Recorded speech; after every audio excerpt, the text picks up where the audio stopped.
பூஜை ரூம்ல படம் இருக்கு பாத்தீங்களா, அந்த படத்துல உங்க படத்தை நடிச்சு வச்சிருக்கோம், இல்ல அந்த வாரத்தை வச்சிருக்காங்க.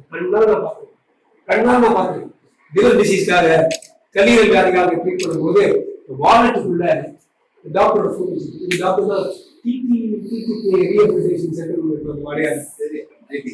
அந்த டிடிகேல இருக்கிற எந்த டாக்டருக்கு ஒரு சந்தோஷத்தோட இறங்கி வந்து பேசினாங்களோ அந்த டாக்டரோட போட்டோவை நீங்க எடுத்து போய் மேடம் அதுக்கு வந்து நீங்க ஒரு பெரிய லீடரா வந்து ஒரு அண்ணாஜி மாதிரியோ நயனாஜி மாதிரியோ மோதிஜி மாதிரி நீங்க பண்ற வேலையிலேயே பல குடும்பங்களுக்கு நீங்க கடவுளா. ஸோ இந்த கைத்தட்டல் வந்து ஜஸ்ட் ஸ்டார்ட்.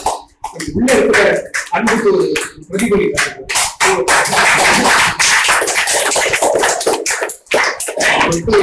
நீங்க எல்லாரும் உங்களை பொறுத்த வரைக்கும் ஒரு அமைதி படை, பகிரங்க படை, அவசரத்துக்கு வர்ற படை, ஆபத்துக்கு ஒரு படையா இருந்து நீங்க 2 பேரும் பண்ண வேலைய நீங்களும் 25 பேர் வெளியில போய் சொல்றீங்கன்னா போதை பொருள் பிரச்சனை இருக்கா, வா அடாப்டுக்கு வா நம்ம கூட்டு வரோம்னு சொல்லிட்டு இவங்க பண்ற வேலையை நீங்க வெளியில எடுத்துட்டு போறீங்கன்னா இதுக்கு மேல புண்ணியம் ஒருத்தருக்கு தேவையே இல்லை.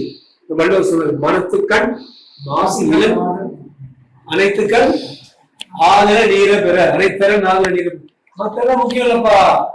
மனசு நீ கீழே வச்சுக்கோங்கிறார் வள்ளுவர். நீயும் ஆண்டவரும் ஒண்ணு. நீங்க வந்து கடைசியா ஒண்ணு சொல்லுங்க. மகாலட்சுமி சரி, டாக்டர் முருகன் சரி, இங்க இருக்கிற பலர் சரி, இங்க இருக்கிற சமூக ஆர்வலர்களும் சரி, நீங்களும் சரி, வேற யாரை பத்தி பேசணும் பாத்தீங்களா, அது கூட சொல்லியிருக்கேன். எவன் ஆண்டவனாகிறான், எவன் தன்னை விட்டுட்டு தன் குடும்பத்தை விட்டுட்டு இன்னொருத்தரை பத்தி நினைக்கிறான் பாத்தீங்களா, அவன் தான் ஆண்டவன் சொல்லியிருக்காரு வள்ளுவர். யார் எனது என்ற செருக்கை அறுப்பானை வானோருக்கு மேல் வைக்கப்படும் சொல்லியிருக்காரு வள்ளுவர்.